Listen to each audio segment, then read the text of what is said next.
Quem achou Mateus capítulo de número 6 e o verso de número 5?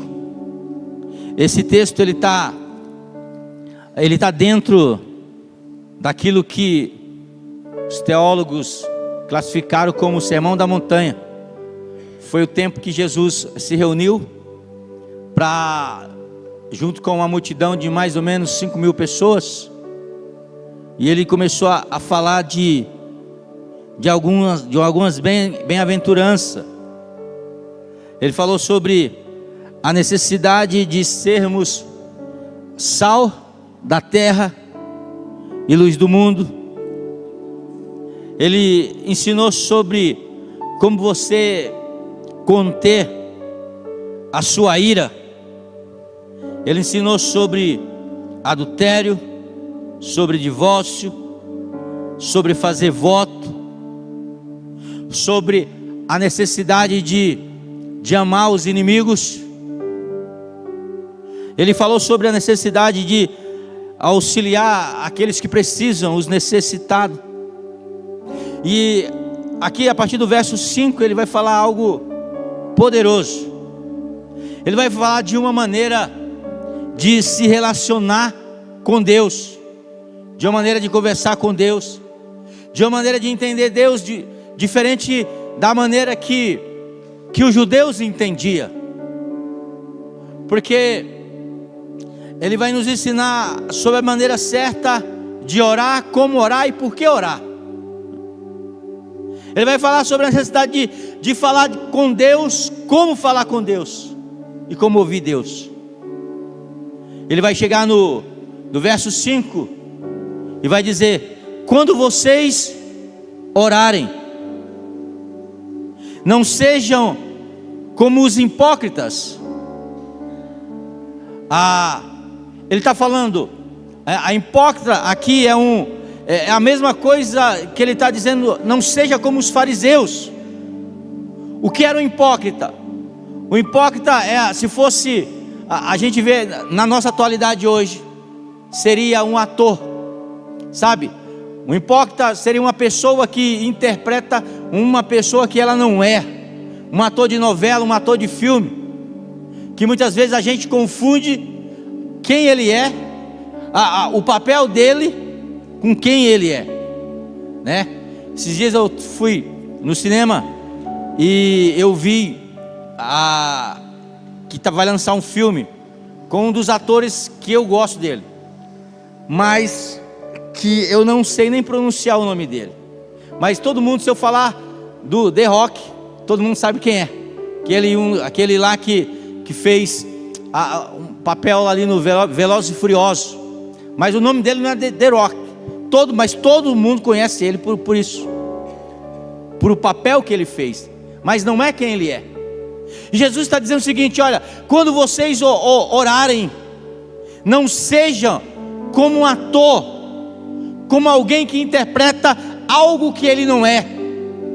Não seja como o fariseu, não seja como o hipócrita. E aí ele vai dizer o que esses atores faziam, o que os fariseus faziam. Ele diz: gostam de orar em públicos e na sinagoga e nas esquinas onde todos possam vê-lo. Eles gostavam de ser conhecidos como homens de oração.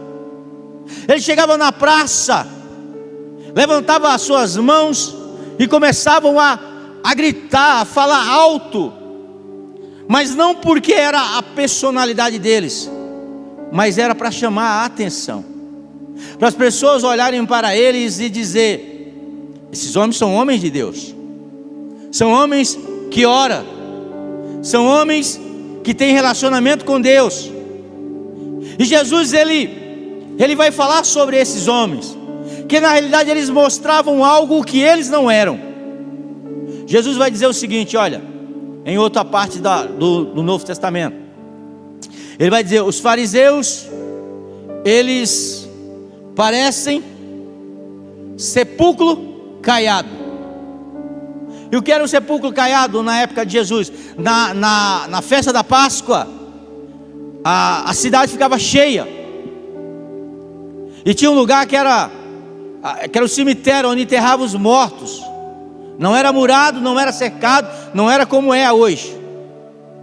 E para identificar, para o judeu não pisar em cima de um túmulo, que era algo assim, sabe, ele ficava impuro. O judeu não poderia tocar num cadáver, num morto, porque ele tinha todo um ritual, porque ele se tornava impuro. E o que é que eles faziam?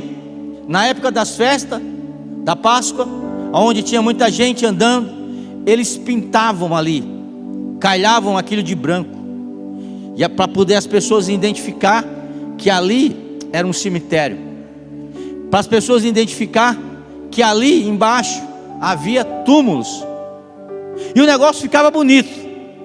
Você imagina só aquele campo todo pintado de branco, ficava algo lindo, maravilhoso. A gente estava falando aqui de manhã cedo sobre um cemitério que a gente vai aqui para Valinhos, e tem um cemitério muito bonito lá, Acácias, né? Flamboyant. Tá, tem um cemitério, você vai ali para Valinhos, do lado esquerdo tem um cemitério bonito, irmão. Quando a gente vai lá, né, dá vontade da gente morrer e ficar lá, porque assim é uma paz. Você sobe para subir para a sala ali do velório, você sobe ali no elevador, negócio assim bonito, você olha aquela paz, a grama toda aparada, um cafezinho especial ali, aquele silêncio maravilhoso, um lugar cheiroso, um banheiro cheiroso, um lugar assim de paz, que você olha e fala assim: eu não quero ir embora mais, quero ficar aqui nesse lugar. Só que naquele lugar de paz, aquele lugar bonito, aquela grama aparada, as árvores bem podadas, embaixo tem corpos em decomposição, sepulcro caiado, bonito por fora, mas por dentro existe algo podre, por dentro existe algo que não é tão bonito assim, por dentro existe algo que os nossos olhos não vê, mas dentro tem algo fedido. Jesus está dizendo: quando vocês orarem, não sejam como os hipócritas que levantam a mão nas esquinas e na sinagoga para poder serem vistos, porque o vosso Pai está olhando, Ele olha, examina o coração de cada um deles, e Ele vê se realmente aquilo que brota do coração, aquilo que sai do coração, se realmente sai do coração ou sai da garganta. Porque tem palavras quando nós pronunciamos, que ela vem daqui, ó, de dentro do coração, mas tem outras que vem daqui, ó, da garganta. E a palavra, quando ela vem da garganta, ela não tem poder nenhum. É uma palavra que muitas vezes a gente fala, mas o nosso coração não concorda. Jesus estava falando exatamente desse tipo de pessoas. Eles vão lá para serem reconhecidos, e eu vos digo a verdade, que eles não receberão outra recompensa além dessa. De qual recompensa? Daquela de ser reconhecido pelos homens. Eu falei de manhã que nada contra. Eu, durante muito tempo, eu frequentei montes. Era 40 dias, era 21 dias,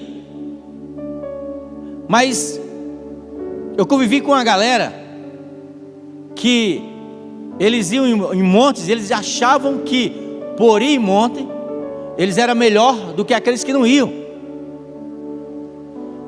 Estou indo no monte por você, estou orando por você no monte, hein, pastor? Estou não sei o que, palavras, mas o coração estava distante. E Jesus, Ele está dizendo: eu não quero palavras, eu não quero uma oração que vem para ser reconhecido como o homem que ora, o homem que tem poder, porque na realidade, poder, ele não vem de somente você levantar a mão e todo mundo achar que você é um homem e mulher de Deus. Poder você não se constrói no meio de todo mundo. Poder de Deus, ele é construído no secreto. Ele é construído quando ninguém está vendo. E aí Jesus fala: aquele que ora, que se mostra para os outros, eles já receberam a sua recompensa. Então como é que devemos orar, Jesus? Jesus disse: olha, oração é como semente, é como alimento, é como, acho que a Cassiane diz: Deus não rejeita a oração. Oração é um alimento. Nunca vi um justo sem resposta. Hoje a gente está bem pentecostal hoje. Basta somente. Me ajuda aí, irmão, senão vai ficar feio.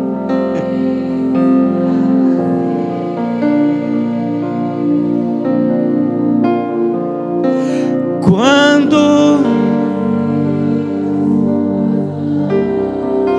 é a hora de vencer, então louve, simplesmente louve.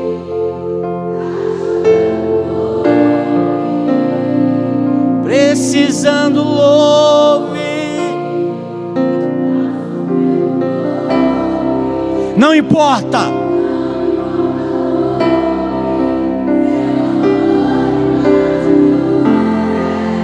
Agora essa parte é boa.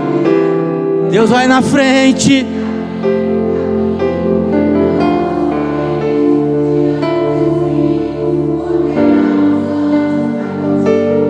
Ele abre a porta. Ele trabalha.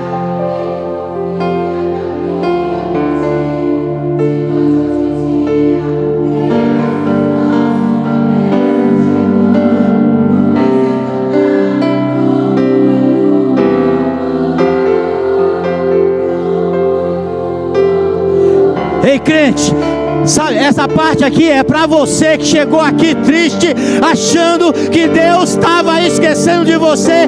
Ele está dizendo: só louve, louve, louve, adore, louve. Deixe o louvor vir de dentro da tua alma, de dentro do teu coração.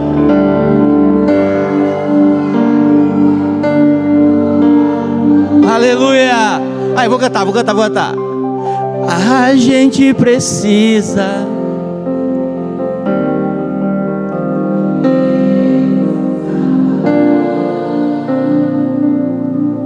quando ele fica em silêncio.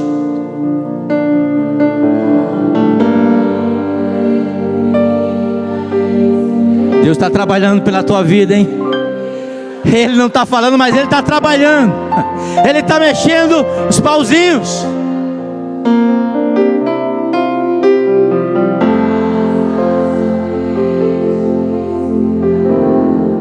O que Deus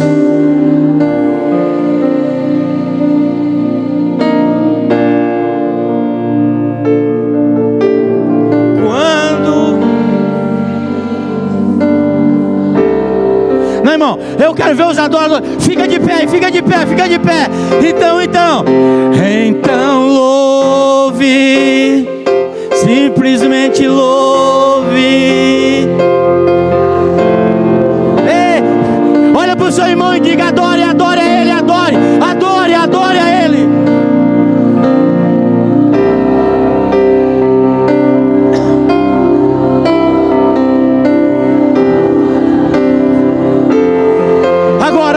Marchando, assim, ó.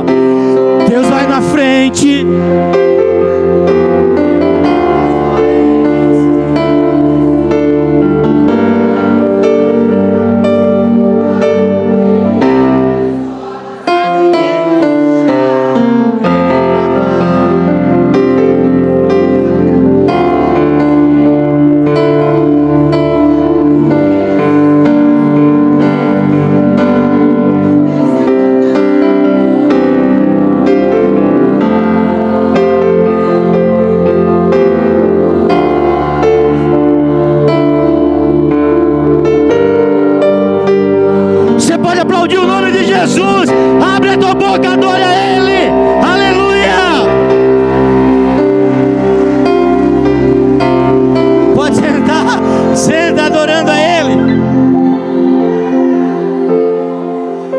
deve orar, Jesus? Ele diz: olha, é o seguinte, quando você for orar, cada um vá para o seu quarto, porque o poder de Deus,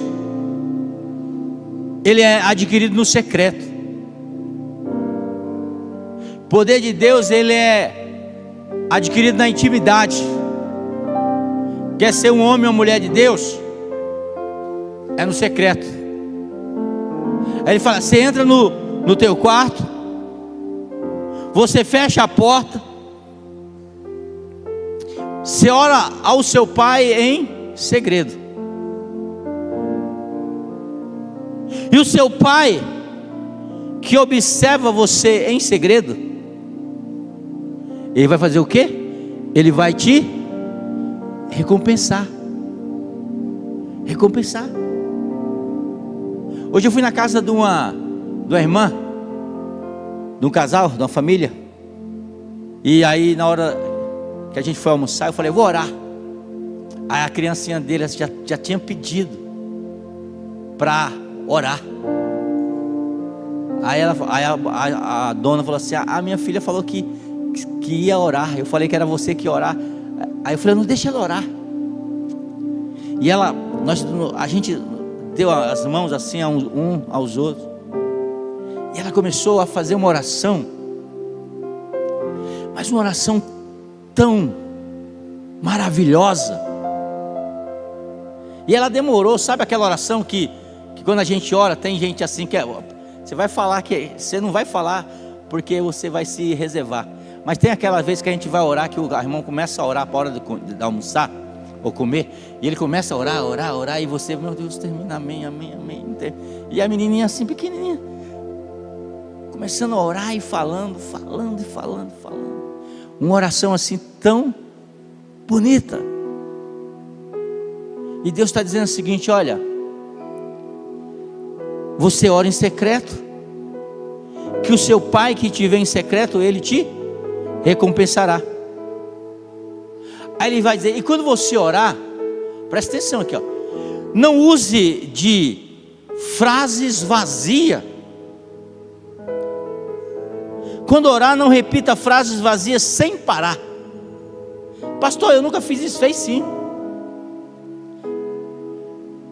Quem já orou o Pai Nosso aqui? A gente ora o Pai Nosso e muitas vezes a gente não entende. E olha aqui, ó, presta atenção, Jesus está falando isso: quando vocês for orar, não use de vãs repetições. E ele está falando porque daqui a pouco ele vai ensinar o Pai Nosso, como orar o Pai Nosso. Ele vai ensinar. Aí ele fala: não use de vã repetições. E a gente aprendeu isso. A gente tem uma semana aqui, você que está aqui pela primeira vez, que a gente chama Semana Oxigênio, semana de oração. Faz 8 anos que a gente faz essa oração, a semana inteira que antecede a Santa Ceia. E às vezes eu lembro que uma vez eu sentei ali, cheguei para orar, dobrei meu joelho. Quando eu comecei a orar, eu falei: Senhor Jesus, abençoa a refeição, abençoa o alimento. Quando eu olhei assim, mas o que eu estou fazendo? Porque muitas vezes a gente vai orar pelo alimento, é a mesma oração, é ou não é? É a mesma oração. A gente vai fazer as nossas orações, é a mesma oração. A oração de repetição. São aquilo que a gente conhece como mantra. O budismo usa mantra. O budismo tem aquela correntinha igual o texto, que eles vão recitando alguns mantras, né? Quando eu frequentava a igreja católica, a gente recitava alguns mantras também. Eu não sei, quem foi católico aqui já fez a primeira comunhão, né? Você já fez a primeira comunhão? A primeira comunhão e a crisma. A primeira comunhão, todo sábado eu tinha que ir lá na igreja, na matriz, onde eu morava, para o padre, eu acho que era o padre, não sei se era o padre, agora eu não sei mais se era o padre, não. Alguém nos catequizar. E no final, antes de você fazer a primeira comunhão, você tem que se confessar. E aí nos confessar você tinha que ir lá no padre. O padre ficava naquela gaiolinha lá que eu esqueci o nome. Confessionário. Ele ficava ali. E aí você se ajoelhava e o padre falou: conta aí seus pecados, meu filho. E eu era quando você faz primeira comunhão, você é jovem, bem jovem. E eu falei. Aí o padre falou assim: você tem que, agora você sai daqui, você vai rezar 80 Ave Maria e 40 Pai Nosso. E aí você sair, vou entrar e você já ia ficar lá de joelho. Aí eu falei: vou começar pelos Pai Nosso, que é mais rápido. Pai nosso que estás no céu, santificado seja o vosso nome. Venha a nós o vosso reino, seja feita a vossa vontade, assim na terra como no céu. Pão nosso cada dia nos dai hoje. Perdoai as nossas ofensas, assim como nós perdoamos aqueles que não têm ofendido. Não nos deixe cair a tentação, mas livrai do mal. Amém. Pai nosso que está no céu. 1, 2, 40. Agora vem Maria.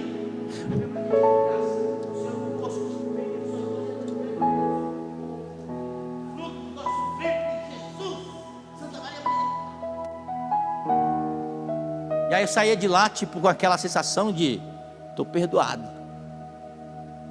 80, mano, para uma criança.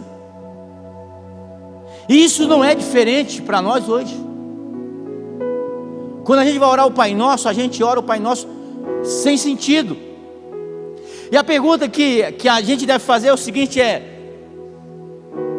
Deus, ou Jesus Cristo, Ele espera,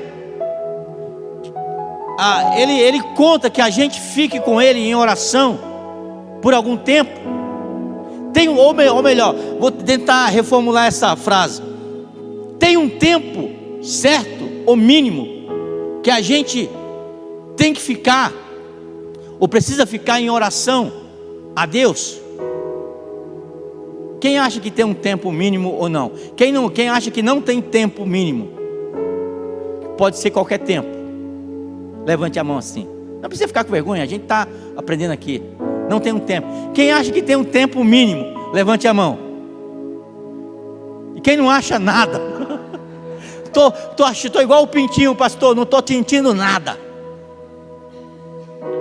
Mas acho sim.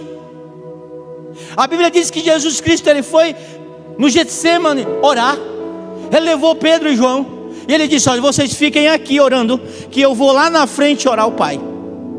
E a Bíblia diz que lá no Getsemane Jesus estava orando. E quando Ele volta, Ele encontra os discípulos dormindo. E eles falam: vocês estão dormindo? Desperta os discípulos e volta para orar de novo. Quando Jesus volta, Ele encontra o que? Os discípulos orando. Porque se você sofre de insônia, se você não tem problema de dormir: pastor, eu fico até tarde na Netflix, ou fico até tarde na televisão, porque eu demoro o sono chegar. Experimenta a orar. Algumas pessoas, quando oram, eu lembro meu Deus, esqueci o nome do irmãozinho lá da igreja lá, que tocava violão. A gente foi orar no sítio de um amigo nosso, o Batista. E todo mundo debaixo da árvore. E ele colocou estava todo mundo empolgado. Os jovens todos empolgados foram lá na oração, no meio das mangueiras. E ele ficou assim, ó. E a gente orando. Depois que a gente se levantou, todo mundo se levantando para ir embora, ela está acendendo as lanternas. E quando a gente olha, o rapaz está lá. E a gente fala: mãe, o cara está no manto, hein? O cara está no manto, o jovem está arrebentando. Aí quando a gente fez assim, encostou nele, que empurrou assim, ele estava dormindo. Então, se você tem problema de orar, mas Jesus Cristo disse assim: quando Jesus volta, Ele olha os discípulos dormindo de novo, e Ele diz o seguinte: olha, que serve para a gente hoje. Vocês não puderam ficar comigo em oração nem uma hora. Uma hora é o tempo mínimo que Deus espera que eu e você passe com Ele em oração. Agora 1 hora talvez seja muito, então fraciona isso. 15 de manhã, 15, sei lá, meio-dia, 15 no final da tarde, 15 à noite, não vai te pesar, mas ele espera. A Bíblia diz que ele espera. Ele diz: não pudeste ficar orando comigo nem 1 hora. Eu tenho um livro sobre oração que fala 1 hora somente. E aí Jesus, ele vai ensinar: ah, pastor, mas eu não tenho tanta coisa para falar em 1 hora, é por isso que eu repito muito. E aí Jesus vai dizer: olha, então eu vou ensinar você a orar. Ele diz, olha, verso 8: não seja como eles, pois seu pai sabe exatamente do que vocês precisam, mesmo antes de pedir. Eu não fique naquele negócio, aquela birra de menina, pai, me dá. Não, portanto, quando vocês orarem, orem da seguinte forma. Aí ele vai ensinar agora, ele vai dizer: primeiro, ele diz: Pai nosso, que estás no céu. Essa oração, Jesus ele não deu um mantra para eu e você recitarmos. A oração do Pai Nosso é um modelo, que se você aprender a orar a oração do Pai Nosso, você vai orar 1 hora, 2 horas, 3 horas, e vai ter tempo para você orar, e você ainda vai faltar tempo, por tanto de coisa que você tem para falar. Primeiro, ele vai dizer o seguinte: olha, como que eu devo orar? Ele diz: Pai nosso que estás no céu. Quando você for orar a Deus, ele está dizendo: aprenda, tenha um reconhecimento que Deus, ele é Pai. No Antigo Testamento, o relacionamento do povo de Deus com Deus era um relacionamento onde Deus estava nos céus e o povo aqui na terra. Era um relacionamento onde Deus era um Deus distante, que tinha criado o seu povo, tinha criado o ser humano e tinha se mantido distante. Então a oração, o Deus que eles reconheciam era aquele Deus que abria a terra e engolia a gente. Era um Deus que matava quando alguém pecava. É por isso que nossos avós, e muitas vezes as nossas mães e pais, eles diziam sempre o seguinte: cuidado, olha o castigo de Deus. Já ouviu isso?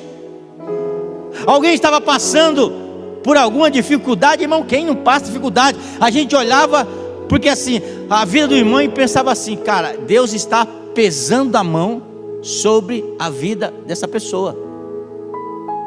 O nosso Deus que a gente conhecia era um Deus de disciplina, um Deus aonde você, quando errava, Ele castigava, e Ele castigava com força, e a gente servia a Deus com medo,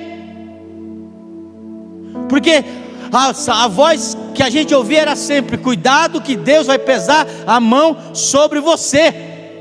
É mais ou menos como algumas mães que estão aqui dentro da igreja, que às vezes o filho dela está correndo, os filhos dela estão correndo, fazendo alguma coisa, aí o que é que ela diz assim? Cuidado, lá vem o pastor. Ou seja, o pastor é o cara mau. A criança vai crescer com o seguinte pensamento: lá vem o pastor é um cara mau, ele vai brigar comigo. Era mais ou menos isso. Quando a gente fazia alguma coisa de errado, as nossas mães, avós diziam: Deus está pesando a mão sobre a nossa vida. E o que acontece? A gente ficava com medo, a gente servia a Deus com medo. E aí Jesus vai dizer: quando vocês orarem a Deus, quando vocês se encostarem diante de Deus, entenda o seguinte: que Deus é Pai. E qual é o relacionamento saudável de um pai com um filho? É um relacionamento de presença, é um relacionamento de carinho, não é um relacionamento de medo, é um relacionamento de cuidado. No braço de um pai verdadeiro, o filho se sente acolhido. E Jesus estava dizendo: olha, esse Deus que vocês deixaram longe, que vocês têm medo, não precisa, porque Ele quer ter um relacionamento de pai. Ele quer te abraçar, Ele quer ter comunhão contigo. Nós reconhecemos que Deus é um pai amoroso, é um pai acessível. Eu não preciso ter medo de Deus, eu não preciso ter medo de expor as minhas falhas a Deus. Sabe, o relacionamento mais saudável que um pai e uma mãe pode ter com o filho é ela saber que se o filho errar, ele vai ter a liberdade de chegar no pai e na mãe e dizer: eu errei, eu fiz isso. E é exatamente isso que é um relacionamento de Deus Pai conosco. Entenda que também os judeus tinham uma questão de ser exclusivista, de achar que Deus era um Deus somente deles. Aí Jesus vai dizer: ó, Deus é pai. E que tipo de pai Ele é? Um pai nosso. Então o relacionamento que você deve ter é que Deus é pai, mas Ele não é só seu pai, Ele é pai de multidão, Ele é pai de vários tipos de pessoa. Ele é pai, tipo, porque na nossa casa, na mesma casa, nasce um filho, que o filho é o bebezinho da mamãe, mas o irmão dele parece que é o xereque da mamãe, é bravo, faz coisa que desagrada a mãe, mas é a mesma família. E o amor que o pai e a mãe têm por um, ela tem por outro. E às vezes ela tem um cuidado até maior com aquele que dá mais problema. E aí Jesus Cristo vai dizer: olha, entenda que Deus é pai. Romanos capítulo 8, o verso 15 diz: porque vocês não recebeste um espírito de escravidão para outra vez estarem em temor. Porque o espírito daqueles que se relacionavam com um Deus distante era um espírito de medo. Ele vai dizer: pois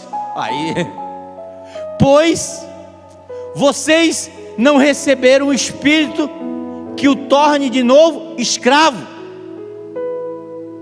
medrosos, mas sim um espírito de Deus que os adotou como seus próprios filhos. E quando a gente adota uma criança, mesmo que não tenha saído do nosso ventre, a gente ama, é nosso filho.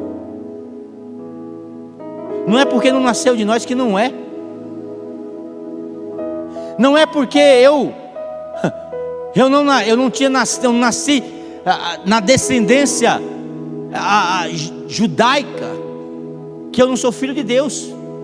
Porque a palavra de Deus, ela vai dizer no Evangelho de João: veio para o que era seus, mas os seus não o receberam. Mas a todos que o receberam, mas a todos que aceitaram Jesus Cristo como Senhor e Salvador da sua vida, deu-lhe o poder de se tornarem filhos de Deus. Quem aceitou Jesus aí, levante a mão. Ei, olha para o seu irmão e diga: você é filho, você é filha de Deus. Ele vai dizer: mas que Ele os adotou como seus próprios filhos. Agora nós nos chamamos de quê? Não mais de Deus, aquele Deus distante. Sabemos que Ele é Deus, mas qual que é o nosso relacionamento com Ele agora? É de Pai. E qual é a palavra que Ele vai usar? Pois agora nós nos chamamos de Abba, Pai. Essa palavra, ela é poderosa, porque essa palavra é uma palavra hebraica infantil. Quando a criança está começando a balbuciar o nome do Pai, ela fala assim: papai, paizinho. Então ele está dizendo: olha, agora nós o chamamos de paizinho, papai. É um relacionamento de amor. 1 João capítulo 3 e o verso 1 vai dizer o seguinte: vede com grande amor nos tem concedido o Pai, que fôssemos chamados de filho de Deus. Olha que coisa poderosa. Veja como é grande o amor do Pai por nós, pois Ele nos chama de filho. Ou seja, eu e você agora não somos mais criatura, somos filhos de Deus. Eu só comecei meia frase, e se a gente fosse orar isso, quanto tempo já daria aqui? Mais de 30 minutos. Mas vamos para frente. Ele vai dizer: santificado seja o seu nome. Por que ele vai dizer? Porque eu estou estreitando o laço entre Deus e você.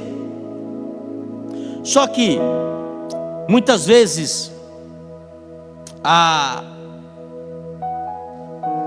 quando você estreita demais o relacionamento, você corre o risco de alguém te desrespeitar.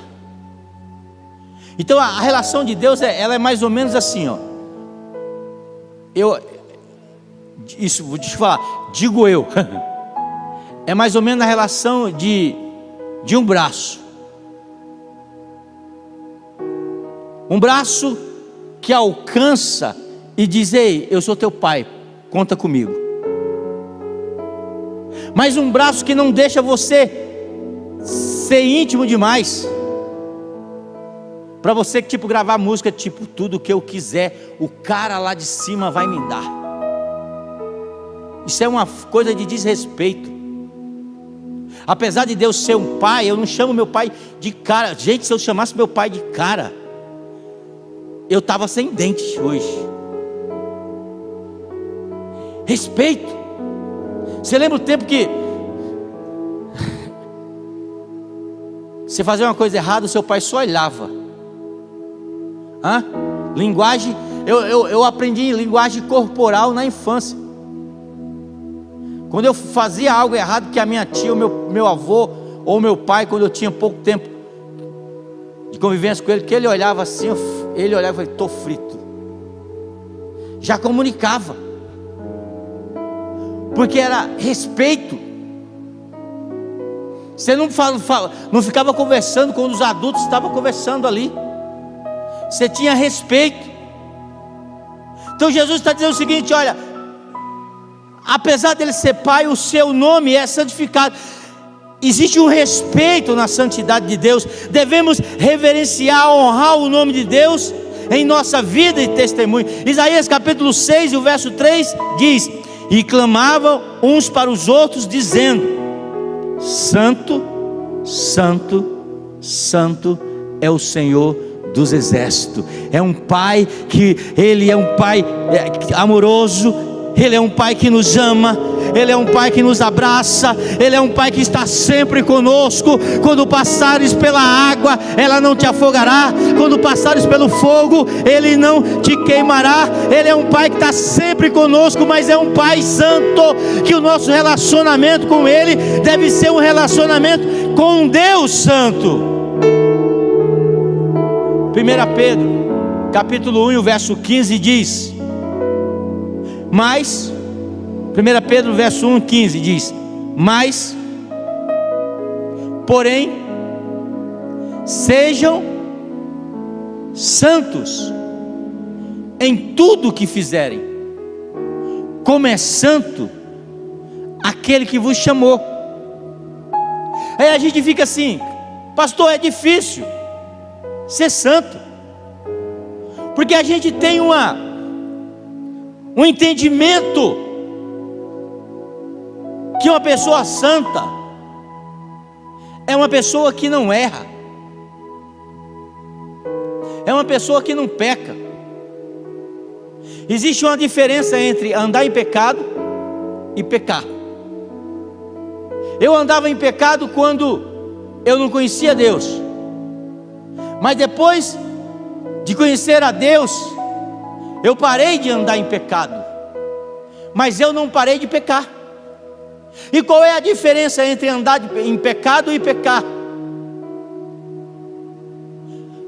Andar em pecado é vivência, é vida.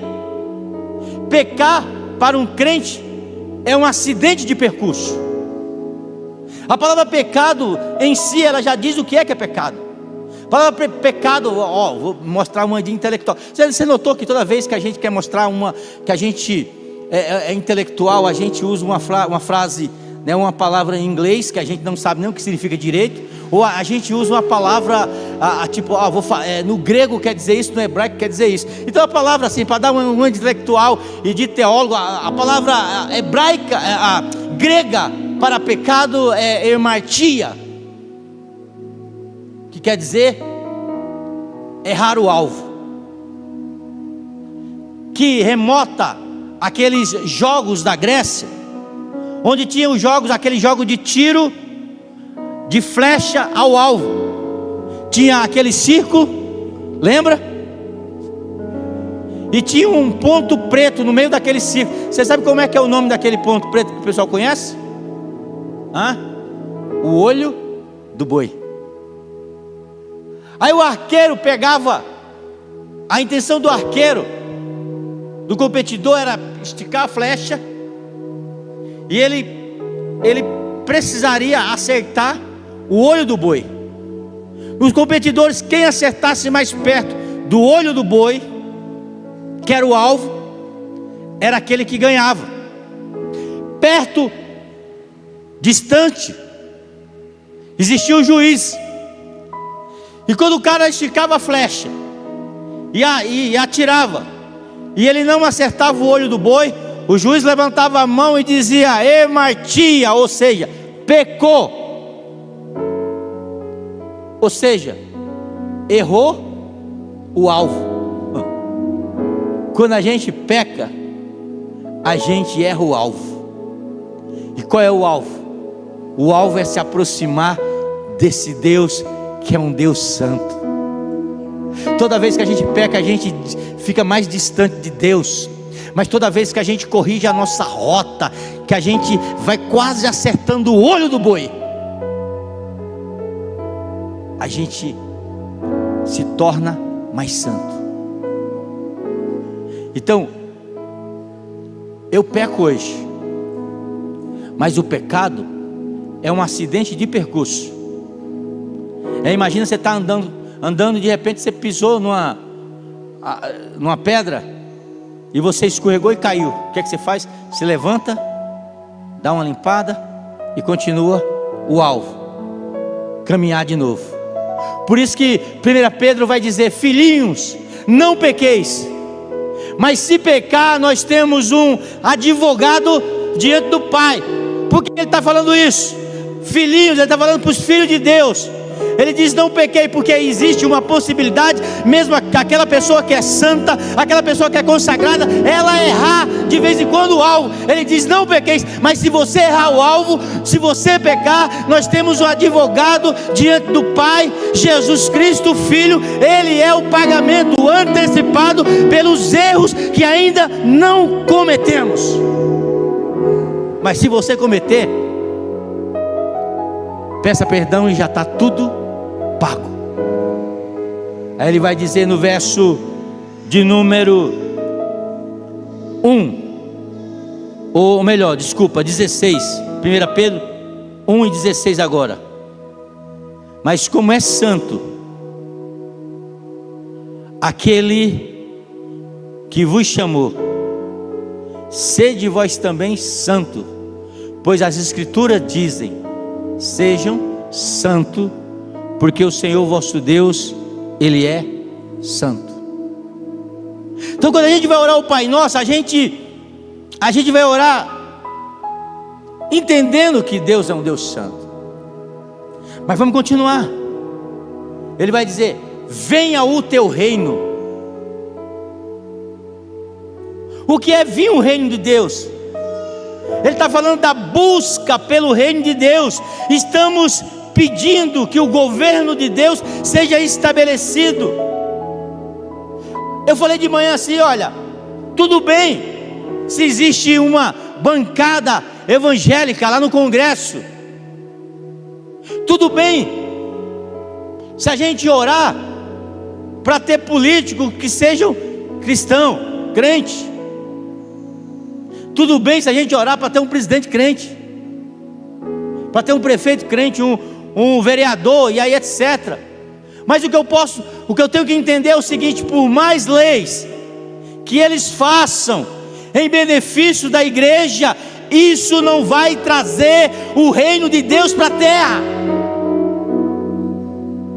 Porque a única maneira de se trazer o reino de Deus para a terra, quando Jesus diz: venha o teu reino, a única maneira de se trazer o reino de Deus para a terra é quando o evangelho é pregado, é quando as vidas são transformadas, é quando Jesus Cristo entra na vida de cada pessoa. Então aonde cada pessoa vai, o reino de Deus está junto dela, mas não é através de leis. Jesus Cristo certa vez disse, todos estavam esperando Jesus subir num cavalo branco, juntar um grande exército, guerrear com o exército de Roma, assumir o poder e governar um reino terreno. Jesus disse: ei, vocês estão entendendo errado, meu reino não é desse mundo. Pilatos perguntou para Jesus: então você é rei? Porque te chamam rei de judeus. Jesus disse: tu dizes. Mas eu quero dizer uma coisa para vocês: o meu reino não é deste mundo. Mas você é rei. Sou rei. Sou rei de quem? Eu sou rei de um reino invisível. Jesus disse: o reino de Deus, ele não vem com a aparência do mundo. Você não pode dizer: eis-me aqui, ou eis-me acolá. Porque o reino de Deus, ele está dentro de vós. O reino de Deus está dentro de cada pessoa que entregou a vida a Jesus. Eu vejo a pessoa, mas eu não vejo o reino dela, mas eu vejo resplandecer os tentáculos do reino através das atitudes das pessoas que receberam Jesus Cristo como Salvador. Mateus capítulo 6 e o verso 33 diz: mas buscai primeiro o reino de Deus e a sua justiça, e todas as outras coisas vos serão acrescentadas. Romanos capítulo 14, o verso 17, Jesus ele vai dizer como é que o reino dele vai vir. Romanos 14, 17 diz: porque o reino de Deus não diz respeito ao que comemos ou bebemos, mas o reino de Deus é vida de justiça, é paz, é alegria no Espírito Santo. Quem tem o reino de Deus é um reino de justiça, irmão, um reino de tentar fazer o correto. Eu, há um tempo atrás, eu fui fazer frio. E o que combina com frio? Uma sopinha. Aí eu falei: cara, vou ali no mercado fazer umas compras ali, comprar uma carne, uns legumes, e vou fazer uma sopa pro frio. Aí eu fui lá, não peguei cesta, fui lá no açougue, peguei a carne, depois peguei uma batata, peguei uma cenoura, peguei alguns legumes, tomate, e a mão encheu. Aí eu estou passando, eu vejo assim, o que combina depois que está no prato a sopa lá? Um queijinho. Aí eu vi aquele queijo lá, parmesão. Aí eu não tinha onde colocar, peguei e coloquei no bolso da jaqueta, aqui no Dom Pedro. Falei: chegar lá eu pago. Aí eu vou lá, passo tudo, aquela muvuca toda, passo tudo, e aí vou embora. Faço a sopa, a gente toma sopa em casa. Aí, depois que a gente toma sopa em casa, eu ponho a mão aqui, que eu vejo o queijo.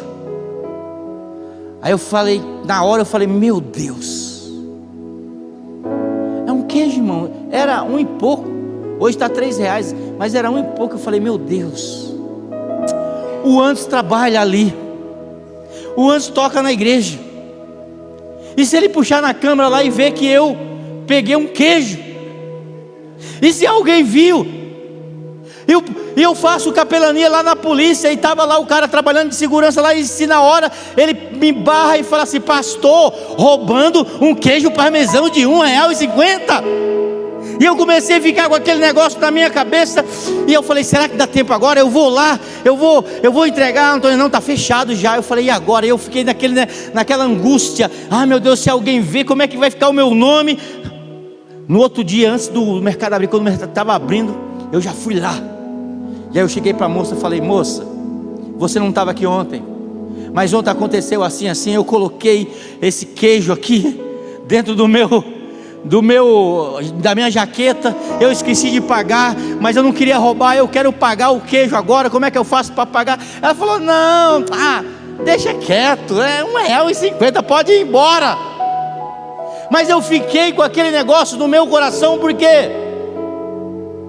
Porque quando o reino de Deus entra na nossa vida, no nosso coração, a gente precisa aprender a fazer as coisas certas. Quando o caixa do supermercado te passar um troco a mais, ele não é teu, irmão, devolve.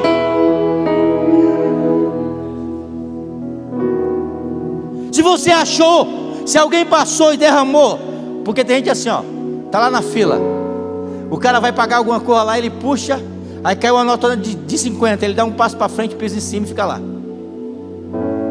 Aí depois ele pede para o pastor, quero contar um testemunho, pastor, eu estava duro, eu fui no mercado, eu tinha R$5 para comprar 2 pãezinhos, pastor, parecia aquela, ele vai lá até em cena, fica um negócio tão bonito, parecia aquele, sabe a multiplicação dos pães, e de repente eu vi ali, pastor, R$50, meu irmão, você tem o reino de Deus dentro de você, e você sabe de quem era, devolve, porque o reino de Deus, a Bíblia diz que é paz, que é justiça,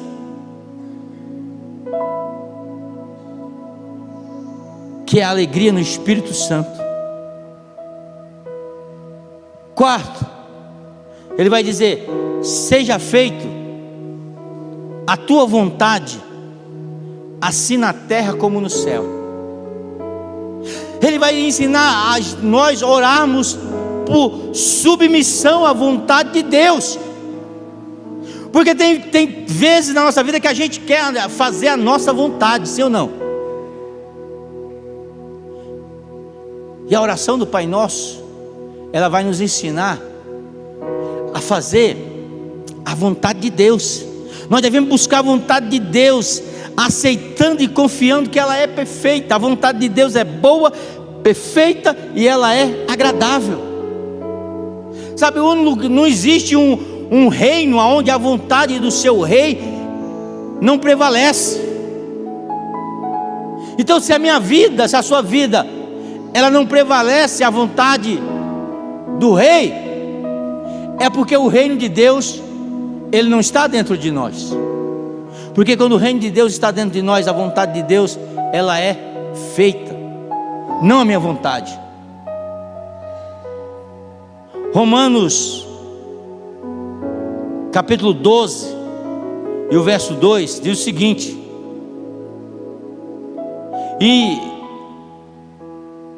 e não sejas, não imite o comportamento e o costume desse mundo, mas deixe que Deus os transforme por meio de uma mudança em seu modo de pensar, a fim de que experimentei a boa, a agradável e a perfeita vontade de Deus para a nossa vida. Ele fala: A vontade de Deus só vai ser realizada na nossa vida a partir do momento que a gente muda a nossa maneira de pensar. Lá no céu não tem essa história de dizer, o anjo dizer, Deus, eu acho que isso aqui, Deus. Aqui, a gente fica relativizando tudo. Não, mas eu acho que Deus não quer isso. Mas eu não concordo com isso que está na palavra de Deus. Você não tem que concordar. A vontade de um rei, ela é soberana, ela é para ser obedecida, ela não é para ser questionada. Deus não te perguntou nada, Deus não me perguntou nada para implantar a sua lei, a sua justiça. Ela só deve ser obedecida, e para obedecer a vontade de Deus, a nossa vida, a nossa mente precisa ser transformada. Lucas 22:42 diz, Jesus dizendo, Pai, se queres, passa de mim esse cálice, contudo, que seja feita a tua vontade, e não a minha. A Rebeca está rápida ali, não está hoje? Rebeca? Beatriz. A Beatriz está chegando agora e está rapidão ali, hein? Já foi? Parabéns. Jesus está dizendo, olha, seja feito a tua vontade, não a minha vontade. E quando a gente deixa que a vontade de Deus prevaleça, a gente está dizendo, eu sou submisso à tua vontade, porque eu sei que a tua vontade é boa, ela é perfeita e ela é agradável. Aonde você precisa confiar mais na vontade de Deus? Quando é difícil não confiar na vontade de Deus? Aí ele vai continuar: o pão nosso de cada dia nos dai hoje. Olha aqui, só esses 4 tópicos que eu falei, se a gente for orar ele assim separadamente, já dá o que aí? Mais de 1 hora. Mas vamos continuar. Ele diz, olha, agora vocês devem orar depois, porque a oração nossa é uma oração de pidão. Meu irmão, eu não sei, acho que Deus porque Deus é muito diferente da gente. Mas como é que você se sentiria, pastora? Né? Tem irmãos aqui que quando eu chego perto deles assim, ele já fala, o pastor já vai me pedir. Aí eu tenho que chegar para o irmão e falar, hoje eu não vou pedir nada. Aí ele até se assusta. Seu Luiz é um. O que o pastor vai me pedir? Não, hoje eu não vou pedir nada, irmão. Você quer almoçar comigo hoje? Você imagina só, toda vez que a gente vai orar, a primeira coisa que a gente dobra o joelho é já vai pedindo. Sabe, a gente nem amacia o coração de Deus, já vai com tudo. Deus, eu preciso de um milagre, eu preciso de um quê? E Deus falou, não, amacia o meu coração. Começa assim, ó, Pai, me chama de papai, me chama de Pai nosso, santificado. Tu és santo, Senhor, Tu és maravilhoso, Senhor, Tu habita no meio da santidade. Pai nosso que estás no céu, santificado seja o vosso nome, venha a nós o Teu reino, Pai, que as pessoas possam, ser encontradas pela Tua palavra, que as pessoas possam ser encontradas pelo Teu evangelho, que a prostituta possa se converter, que o traficante possa se converter, que o enfermo possa ser curado e ele possa encontrar Jesus. Pai nosso que está no céu, santificado seja o Teu nome, venha a nós o vosso reino, seja feita a Tua vontade. Pai, eu sei que eu estou passando por um momento de dor, eu sei que eu estou passando por um momento na minha família, eu sei que estou passando por um momento que eu nem quero, Senhor, mas, Senhor, eu sei que a Tua vontade, ela é para mim, ela é boa, ela é perfeita, ela é agradável, então seja feita a Tua vontade. Aí depois que você amassou, aí Deus olha para você assim e fala assim, olha, aí você atraiu a atenção de Deus, o coração de Deus. Aí quando Ele olhou para você, aí você vai, Pai, então, agora vamos conversar, eu preciso de um milagre. Porque Ele vai dizer o seguinte, ó, o pão nosso de cada dia nos dai hoje. Agora sim, a gente vai começar a falar da nossa necessidade. Depois que a gente atraiu o coração dele, a atenção dele, agora sim a gente vai falar da nossa necessidade. E a gente vai falar assim, sabe, com graça, olhando para ele, dizendo: trai a tua atenção. O pão nosso de cada dia nos dai hoje. Eu vou transformar isso em oração, Deus, para você entender a minha necessidade. Preciso de uma bênção, não vou desistir. Sem ela eu não vou sair daqui. Só saio quando o Senhor me tocar. Peguei ele. Aí Deus falou: eu queria que você fizesse isso. Aí ele fala: o pão nosso de cada dia, Senhor, agora eu estou pedindo pela minha necessidade. Eu já te louvei, já te adorei, já orei para que o teu reino seja implantado aqui na terra. Agora, o pão nosso, o cuidado que eu estou precisando agora, é a dependência de Deus para as nossas necessidades. Filipenses capítulo 4 e o verso 19, ele diz o seguinte: o meu Deus, segundo as suas riquezas, e esse mesmo Deus que cuida de mim, lhe suprirá todas as necessidades por meio das riquezas gloriosas que foram dadas em Cristo Jesus. Quando eu tenho esse entendimento que Ele tem, existe uma riqueza em Deus que pode suprir não só uma, mas todas as minhas necessidades, todas as suas necessidades. Salmo 37 e o verso 25, isso aqui eu gosto. Diz assim, eu vou ler aqui, depois eu leio lá. Não, vou ler lá, depois eu leio aqui. Fui jovem e agora sou velho. Isso é para alguém, eu ainda sou jovem. Fui jovem e agora eu sou velho, mas eu nunca vi um justo sendo abandonado, nem os seus filhos mendigarem o pão. Olha a minha tradução, diz assim, ó: eu fui moço e agora sou velho, mas eu nunca vi um justo ser desamparado, nem a sua descendência mendigar o pão. É a confiança que o pão nosso de cada dia, a nossa necessidade diária, Ele vai cuidar de cada um de nós. Em que área, em que dificuldade da sua vida você precisa confiar em Deus para suprir as suas necessidades? Confie no Senhor de todo o seu coração, de todo o seu entendimento, de toda a sua alma.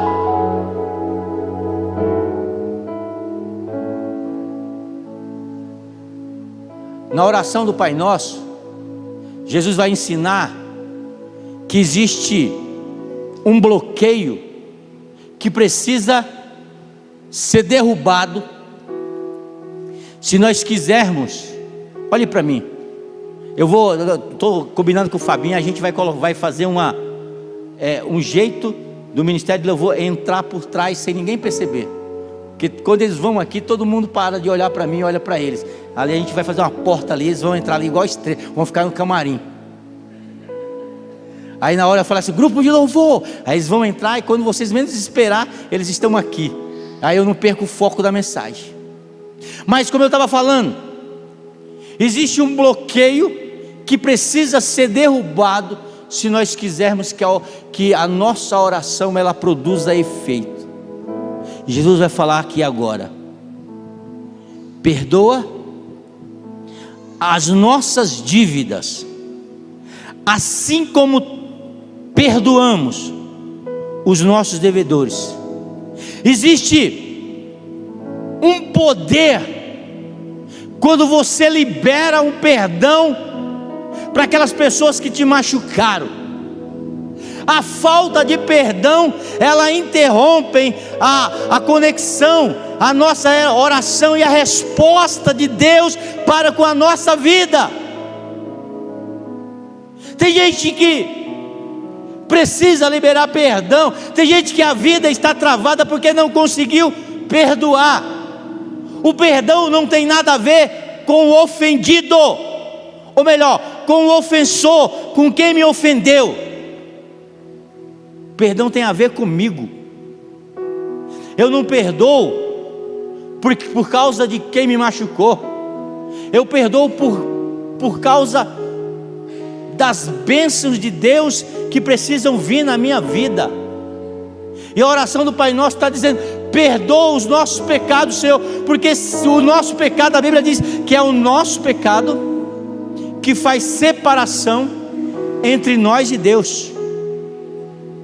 O nosso pecado, ele cria uma barreira, e falta de perdão é pecado,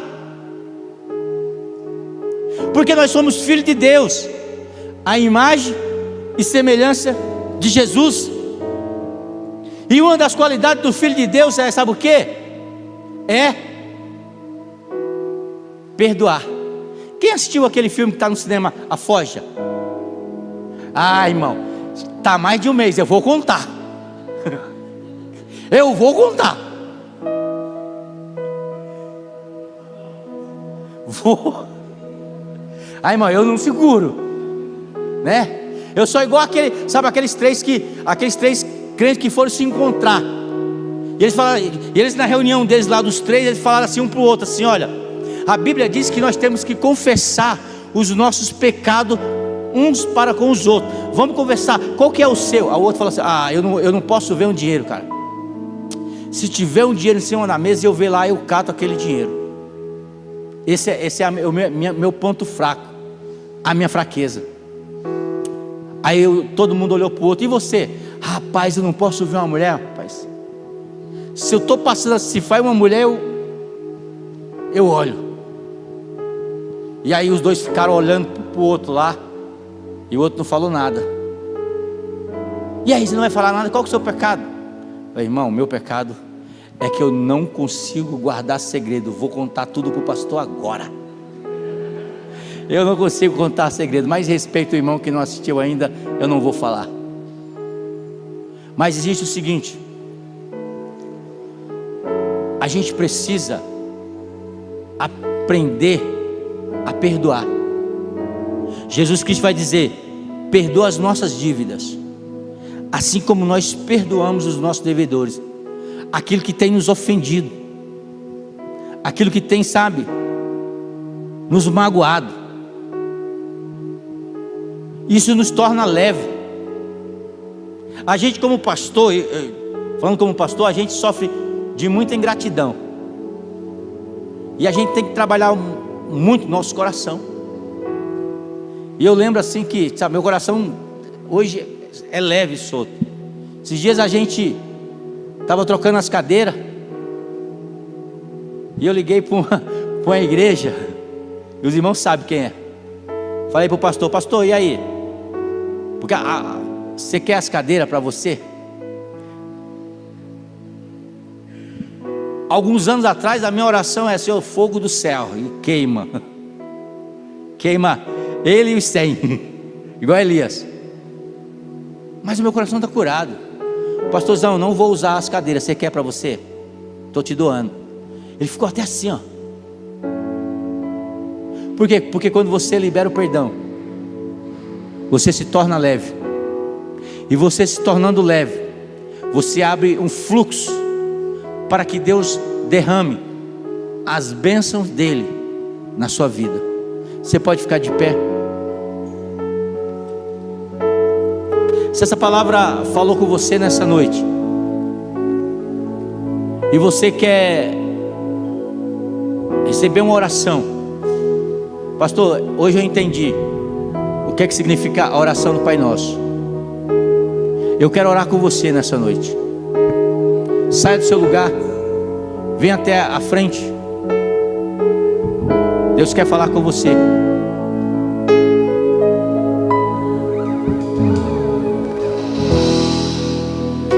Entre no quarto e feche a porta.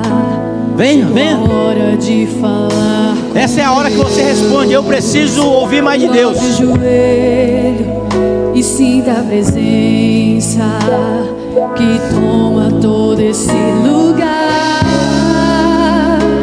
Sinta a glória de Deus.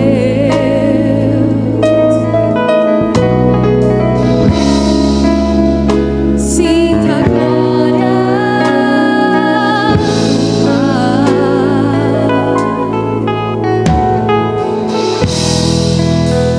Não se detenha se as lágrimas rolarem e as batidas do seu coração acelerarem. É Ele mexendo no secreto da gente, o lugar que ninguém conhece, mas Ele viu e sabe curar. Ele viu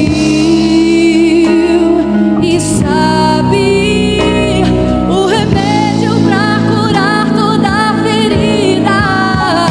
Jesus, tua presença é o que eu mais quero. Jesus, tua presença é o meu remédio. Jesus, eu não quero ouro nem prata, só quero que cuide de mim.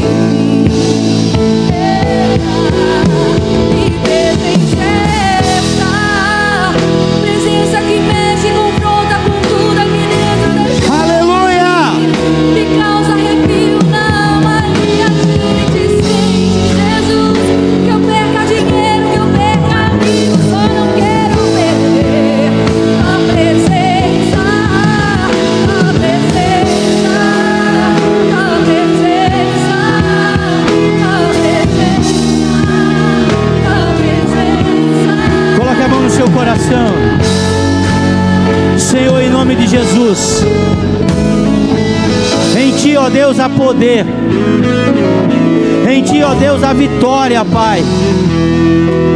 Senhor, a Tua palavra diz que o Senhor tem poder para fazer muito mais do que aquilo que pedimos ou pensamos.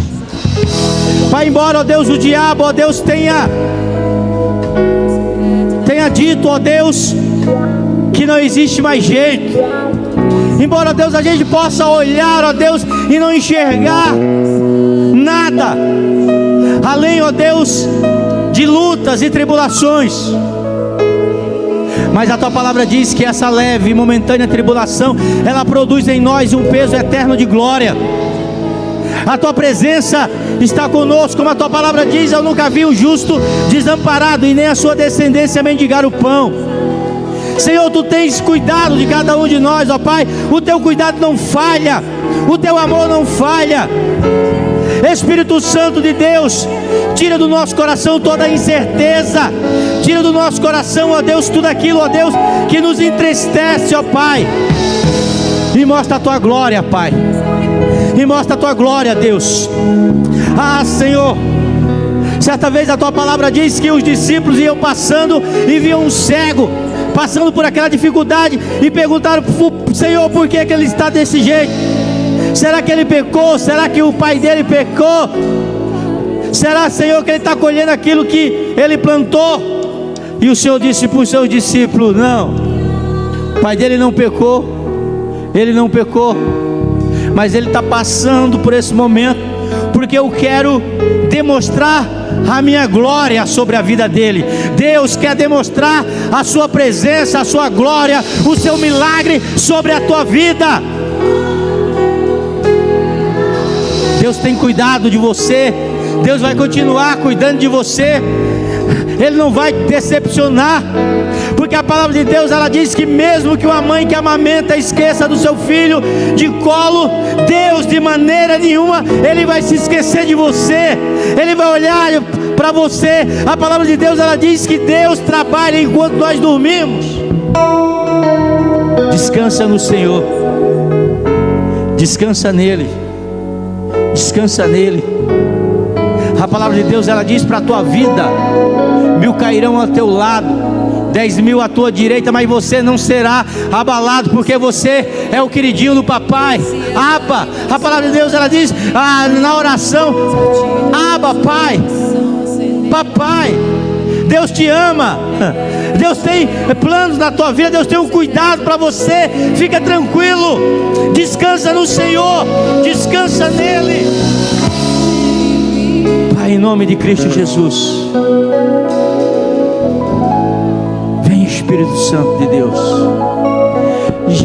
Jesus, tua presença é o que eu mais quero. Jesus, tua presença é o meu remédio.